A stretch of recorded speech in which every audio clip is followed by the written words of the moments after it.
Hello, welcome to the Open Democracy Show. I'm James. Today's episode is a long read of an article, and it will be read by the author. Today's piece is Labour knows our democracy is broken, so why are its reforms so weak? And it was written and read by Adam Ramsey. Journalists have lined up to sneer at the idea that ordinary people, particularly during a cost of living crisis, care about constitutional questions. So first, let me say what's not wrong with Gordon Brown's report for Labour on renewing our democracy.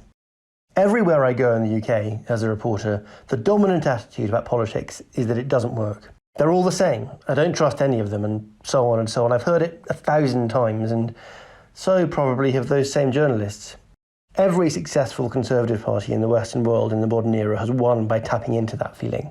Any serious progressive party needs to address it. Yet often the British Labour Party has failed to understand this, offering voters this or that nice thing, without realising that few people trust politics enough to think they'll actually deliver. Throughout the report, Gordon Brown shows that he is beginning to understand that deep sense of alienation. That should be welcomed. All of those reporters should be ignored. After all, it's not a coincidence that the UK has both the highest inflation rate of any major economy and the lowest levels of trust in our politicians. Both stem from the fact that we are badly governed. So Labour is right to think about this.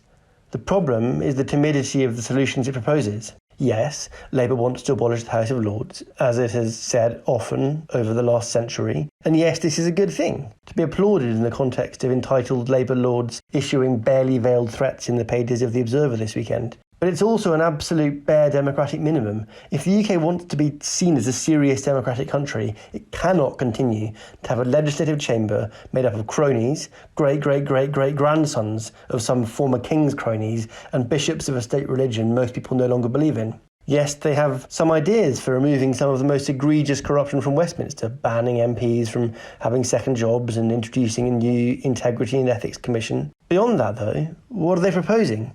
Local government won't be any more local. The average population per local government entity in Germany is 7,000. In France, it's 1,800. In the UK, it's 195,000. If all of these reforms are introduced, it still will be.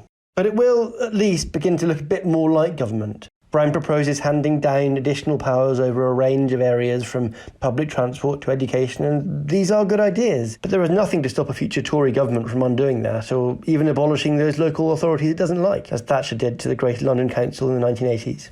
Scotland and Wales won't be given any kind of right to decide their own constitutional future. Despite all the recent debate, those in Scotland who want independence, a majority in the latest poll, won't be offered any democratic route to achieve this. The report proposes only limited new powers for Holyrood, mainly a consultation over updating Scottish capital borrowing ceilings to account for changing economic circumstances. Any changes, it goes on, should retain the limits on what borrowing can be used for and be consistent with UK-wide fiscal rules. But this is offset by a proposed new legal obligation for different UK governments to cooperate, potentially meaning Westminster could use the courts to force Holyrood to collaborate with whatever daft Daily Mail scheme it's chasing after today, and fundamentally undermining the autonomy of the Scottish, Welsh and Northern Irish parliaments. There is no solution to the problem that England lacks a parliament of its own. There is no real suggestion that Westminster's neo-feudal first-past-the-post election system be abolished. There's no mention of the most absurd parts of the British Constitution,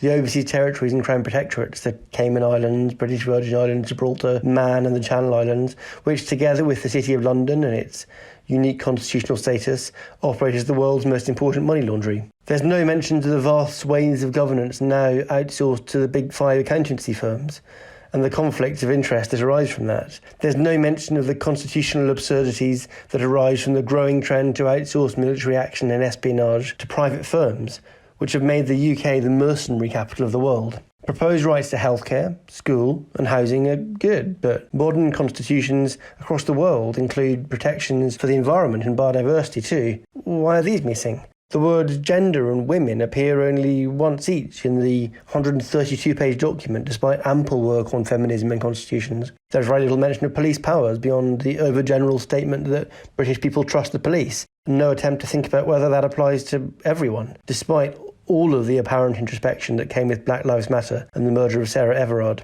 There's no discussion of rights in the context of mass surveillance, data giants and the digital economy. There's no engagement with the question of rights for migrants and non-citizens.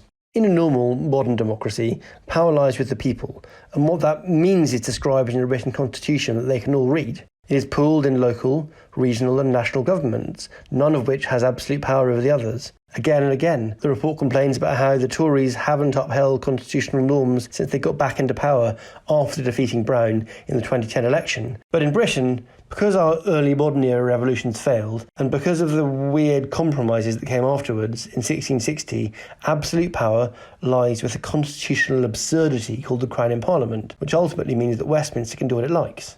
Labour's proposals were mooted as radical constitutional change, but in reality they tiptoe around that principle, offering constitutional statutes that would have no more meaning than any other law and would be no harder for future Tory governments to rub out than those rules and conventions Brown bemoaned them ignoring over the last dozen years.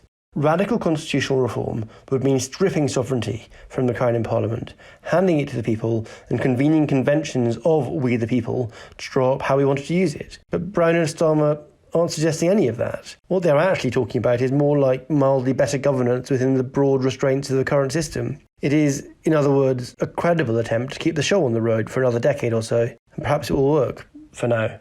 Well, thank you for listening. As always, you can read the full article by heading over to openDemocracy.net, and you can also follow us on all the social media platforms, so whatever your social preference is, you'll be able to find us on your platform of choice by searching for Open Democracy. If you enjoyed the podcast and you're not yet subscribed, then please do subscribe on your platform of choice. We're on all of the podcasting platforms now, so search for the Open Democracy Show and then hit subscribe. Thanks for listening and have a great day.